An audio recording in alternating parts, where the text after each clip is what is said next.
Salam Bapak Ibu, Saudara-saudari yang dikasihi Yesus dan yang kasih berjumpa kembali dengan saya Pendeta Rizky Lubis.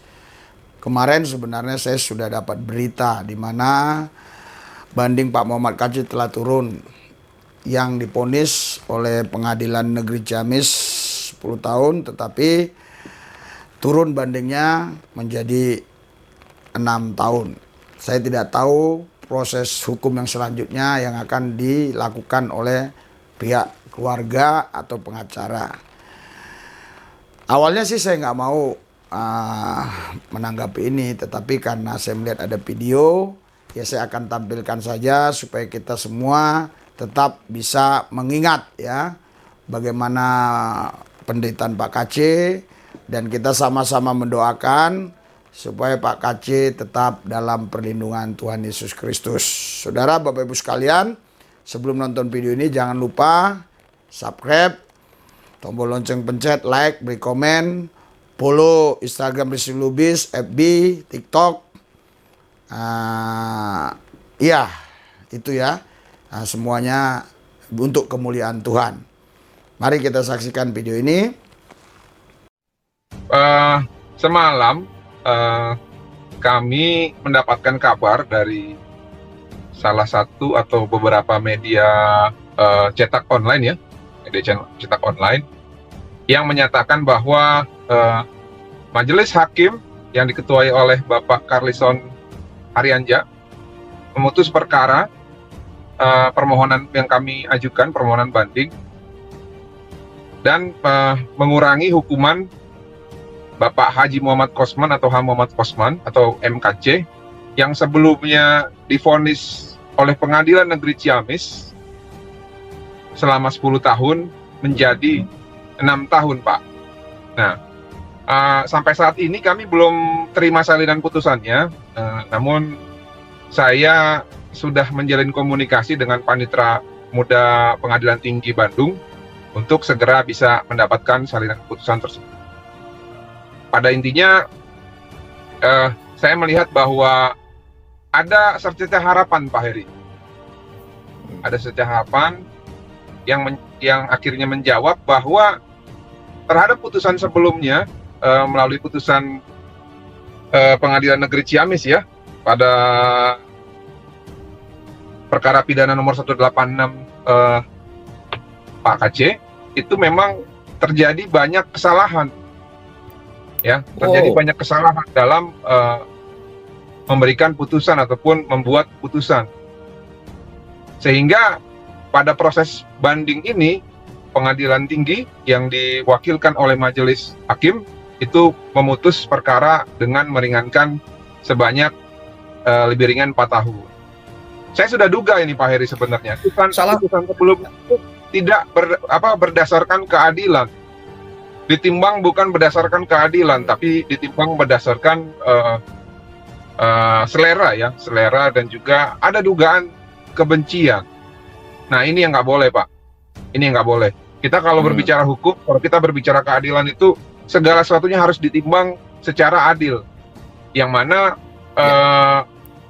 itu diamanatkan oleh undang-undang kita di dalam pasal 27 ya. Equality before the law. Seluruh warga negara itu harus diperlakukan sama. Ada perbedaan ya, ada perbedaan dari putusan sebelumnya yang tidak ada hal-hal yang meringankan menjadi ada pengurangan masa hukuman. Ini perlu kita apresiasi Pak Heri. Ya. Ini perlu kita apresiasi karena berbeda orang, berbeda hakim itu pasti ada berbeda penafsiran terhadap hukum. Nah, inilah yang memang akhirnya waktu juga yang menjawab. Kemarin kan ketika pada saat putusan di Pengadilan Negeri Ciamis, bahkan hakim itu menggunakan alasan social justice.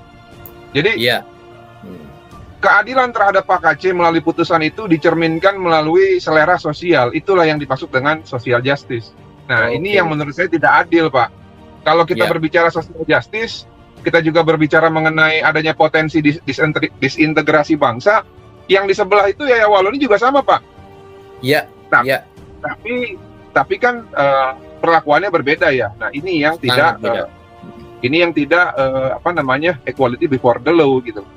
Dari 10 tahun menjadi 6 tahun, apakah ini sudah cukup mempresentasikan keadilan Indonesia, Pak? Kalau Bapak tanya pendapat saya, dibandingkan dengan kasus yang lain, ini awal yang baik. Ini awal yang baik untuk proses ke depan. Tapi apakah ini sudah cukup adil? Menurut saya belum, Pak. Belum. Karena 6 tahun itu waktu yang sangat lama, Pak. Untuk seseorang hukum berdasarkan perbuatan yang ada di dalam kepalanya, Pak. Bukan apa yang dilakukan secara fisik. Nah, di negara-negara beradab seperti Eropa dan Amerika, perbuatan seperti ini tidak lagi diatur oleh ketentuan hukum pidana. Jadi apa yang di dalam kepala dan apa yang kita sampaikan itu tidak bisa dipidana di negara di luar Indonesia.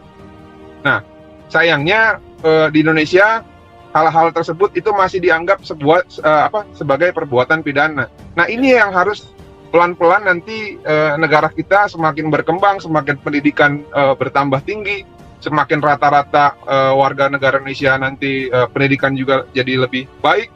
Saya pikir akan berubah, Pak, nanti, Pak. Ke depan ini sedang berproses. Jadi kita mulai dari diri kita dulu, Pak. Kita mulai dari kelompok kita. Kita juga jangan terlalu alergi dengan ujaran orang lain.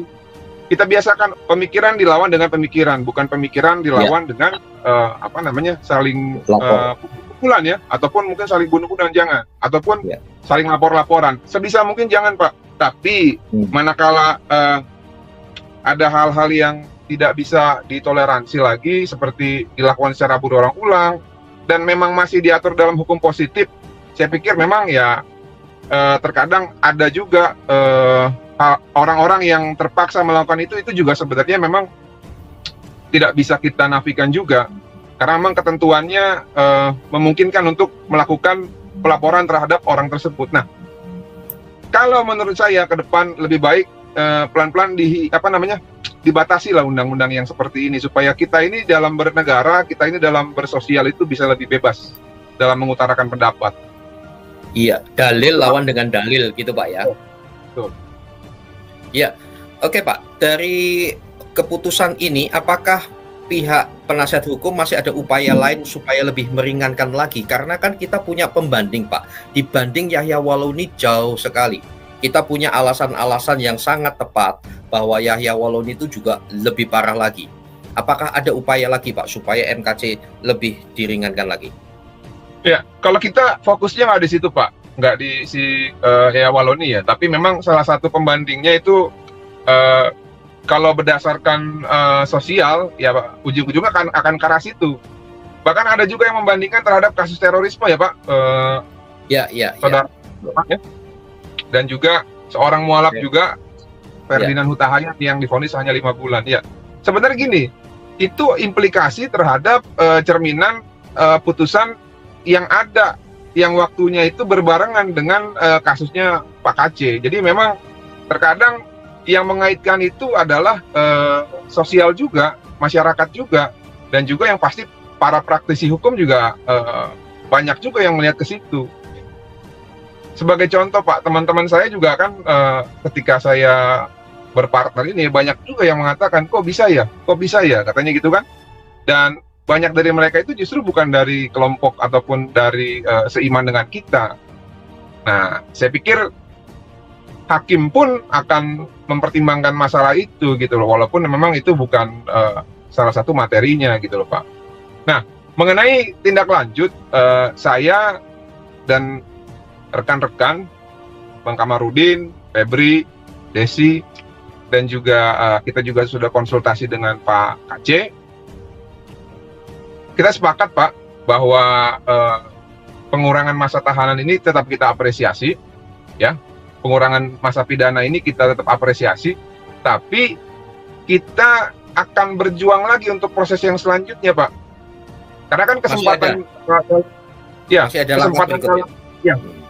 kesempatan dalam sistem peradilan pidana ini kan untuk upaya hukum biasa itu ada 3. Tingkat 1 di pengadilan negeri, terus tingkat banding di pengadilan tinggi, lalu di atasnya lagi kalau kita merasa bahwa yang kita dapatkan melalui banding itu masih belum cukup, ya kita bisa mengajukan lagi kepada Mahkamah Agung melalui permohonan kasasi. Nah, ini yang dalam waktu dekat ke depan kami akan persiapkan, Pak, permohonan untuk kasasi dan juga memori kasasinya. Nah, doakan mudah-mudahan melalui permohonan ini nanti bisa lebih meringankan lagi untuk Pak KC, sehingga Pak KC itu bisa merasakan keadilan gitu loh, Pak. Karena kan kita ini warga negara Indonesia, Pak. Nah, Betul. Tidak boleh ada perlakuan yang berbeda gitu loh antara sesama bangsa. Betul. Jangan kita perlakukan warga negara itu berdasarkan latar belakang, itu nggak boleh. Nah, oleh karena itu kami percaya bahwa proses ini akan kami lanjutkan, kita bawa dalam doa. Saya percaya bahwa Tuhan kita, Yesus Kristus, akan ikut campur tangan dalam perkara ini. Jadi, ada firman dalam Alkitab yang mengatakan, jika Tuhan di pihak kita, siapa yang akan berani melawan kita? Atau siapa yang akan bisa menang lawan kita? Ini yang jadi pegangan kita, Pak. Saya percaya bahwa semua yang terjadi di dunia ini, semua yang terjadi dalam proses perjuangan ini atas izin Tuhan.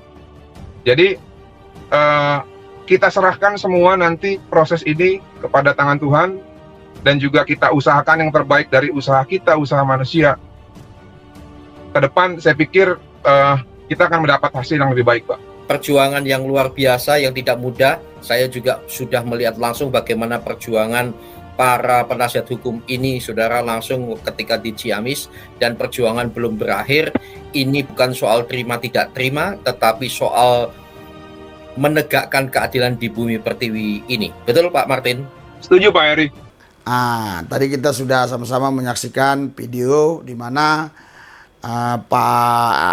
lupa saya namanya ini ya, lagi bincang-bincang dengan saudara kita Lukas Martin, dan kita berdoa supaya selanjutnya Tuhan berkarya lebih dahsyat lagi atas Pak Muhammad KC. Tuhan Yesus, terima kasih. Tuhan pimpin terus, kuasa-Mu bekerja.